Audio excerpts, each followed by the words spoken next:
안녕하세요. 곽상수입니다. 우리는 심각한 기후변화를 온몸으로 체험하면서 살고 있습니다. 가뭄, 홍수 등으로 인한 기상재앙이 농작물 생산에 영향을 준 것은 오래전부터 있어 왔습니다. 특히 산업혁명 이후 과다한 화석에너지 사용으로 인한 환경 문제는 지구 규모의 심각한 식량 문제와 보건 문제를 촉발시키고 있습니다. 에너지, 환경, 식량 보건을 하나의 문제, 하나의 유기체로 인식할 때 인류가 당면한 많은 문제를 해결할 것으로 생각합니다. 유엔은 1992년 브라질 리우에서 세계 환경 정상회담을 개최하고 이듬해 1993년 생물 다양성 협약, 1994년 기후변화 협약, 그리고 1996년 사막화 방지 협약을 체결하여 노력하고 있습니다. 그러나 리우 회담 이후 30년이 지난 지금은 생물 다양성 기후변화, 사막화는 더욱 심각합니다. 이들은 모두 농업과 식량 생산에 직간접으로 연결되는 내용이어서 특단의 조치를 취해야 하지만 결코 만만치 않습니다. 유엔은 지구가 당면한 재반 문제를 해결하기 위해 새롭게 2030년까지 빈곤 정책, 기아 해결 등 SDG 지속 가능 발전 목표 17개 주제를 설정하고 노력하고 있습니다. 특히 농업 분야에서 배출되는 온실가스는 전체 배출량의 약 25%를 차지하고 있어 기후위기 시대 농업의 혁신 기술이 매우 중요하게 인식되고 있습니다. 문제는 유엔과 국제사회에 가장 많은 혜택을 받은 우리 대한민국입니다. 유엔은 연합군 참전으로 6.25 전쟁을 지원하였으며 전후 심각한 식량난에 처했을 때 미국 등 국제사회가 보내준 옥수수, 밀가루, 우유 등 구호물자로 힘든 보릿고개를 넘길 수 있었습니다. 세계 경제 10위국인 우리나라가 배출하는 온실가스 총량은 세계 7위이고 1인당 온실가스 배출량은 세계 4위입니다.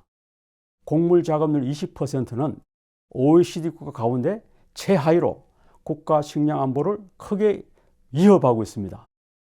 정부는 2030년까지 2018년 온실가스 배출량 기준으로 40%까지 줄이겠다고 하였고 2050년까지 탄소 중립을 달성하겠다고 선언하였습니다.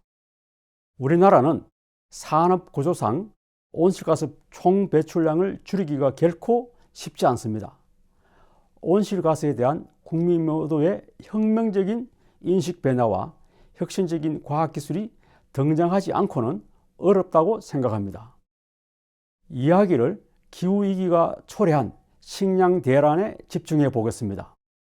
기후변화로 인한 식량 위기는 21세기에 들어서면서부터 그 빈도가 작고 규모가 커지고 있습니다.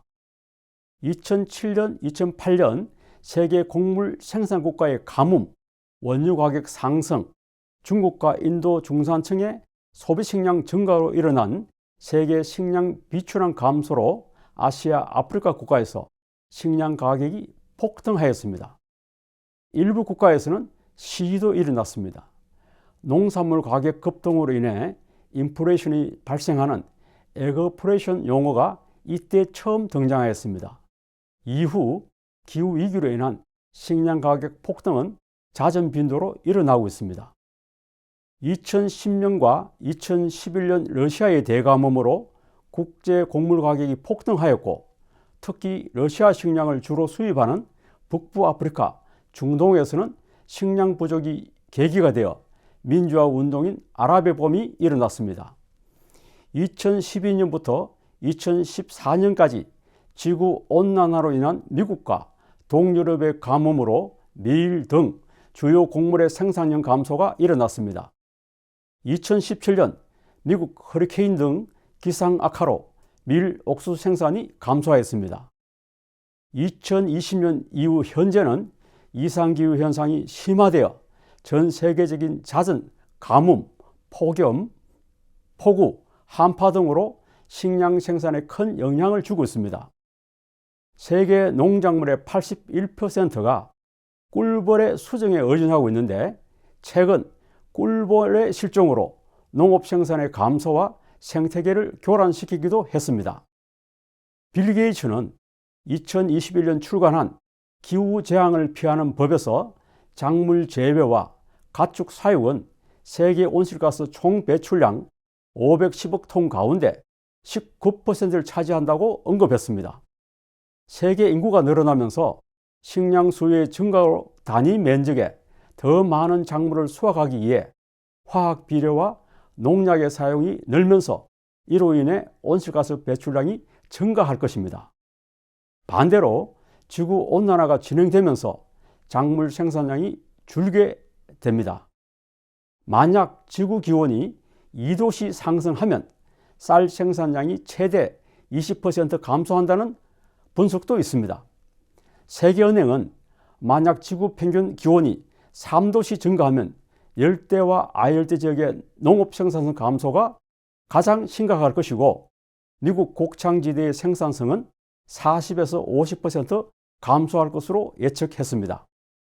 2022년 4월 발표된 기후변화에 관한 정부 간 협의체 IPCC 평가 보고서에서 농업과 임업, 토지 이용 분야에서 연간 80에서 140억 톤의 온실가스 감축이 가능할 것이며 구체적인 감축 방안으로 생명공학 기술을 제시했습니다. 따라서 온실가스 상승을 억제하도록 지구적인 노력을 하는 동시에 기후변화에 적응하는 품종을 개발해야 할 것입니다. 기후위기와 고령화 시대에 대응하기 위해서는 유전체 정보를 이용한 윤자 변형 GM작물, 윤자 교정 작물 등 고부가치 생명공학 품종 개발이 중요하다고 생각합니다. 본격적인 GM작물이 상업적으로 재배된 것은 1996년 제초제 저항성 GM콩과 해충 저항성 GM옥수수가 재배되면서입니다.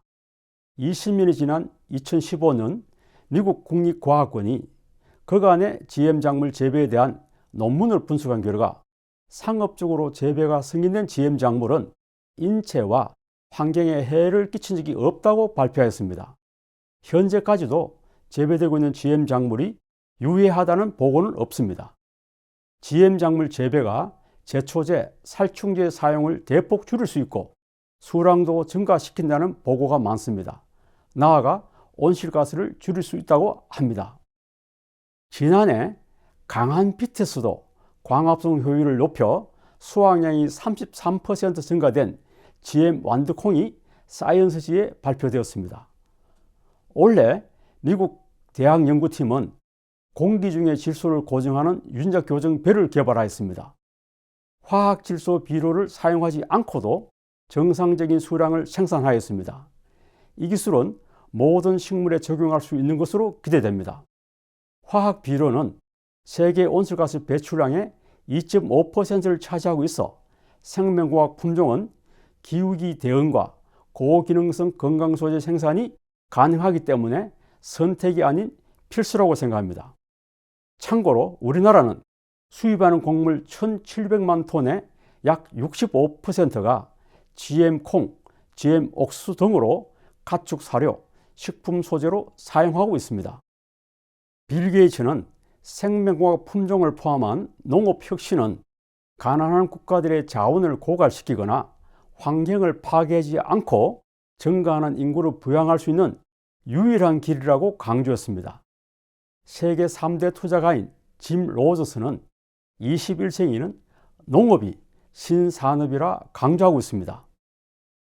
저희 연구팀은 21세기는 환경과 식량이 문제가 될 것이라 판단하고 1995년부터 고구마 생명공학 연구, 특히 항산화 물질을 많이 생산하는 연구를 수행하고 있습니다. 특히 기후위기 시대 가뭄, 고온 등 환경재해에 강하고 건강에 좋은 베타카로틴 등 유효 성분을 많이 만드는 생명공학 고구마 품종을 개발하고 있습니다. 기후위기가 심각해지고 있어 세계 곡창지대가 동시다발적으로 기상제약을 맞게 되면 곡물 생산 국가는 수출을 금지할 것이며 이는 바로 식량 대란을 촉발할 것으로 충분히 예상되고 있습니다. 실제로 에그플레이션을 촉발한 2008년에는 33개국이, 2020년 코로나 팬데믹으로 25개국이, 그리고 2022년 우크라이나 전쟁으로 27개국이 농작물 수출 금지, 수출 제한 등의 조치를 취하였습니다. 식량 대란은 코로나19 팬데믹보다 훨씬 강하게 우리 생활에 영향을 미칠 것입니다. 플랜 B도 없다고 생각합니다. 많은 전문가들은 향후 우리나라가 직면하게 될 가장 심각한 문제는 식량이라고 강조하고 있습니다. 기후위기가 가속화되고 있는 가운데 코로나19와 같은 감염병 팬데믹에 대응하고 다가오는 식량 대란을 막기 위해서는 국가 생존 차원에서 정부, 기업, 국민 모두가 농업 혁신 기술을 포함하여 농업 분야 전반에 대해 노력해야 할 필요가 있습니다. 감사합니다.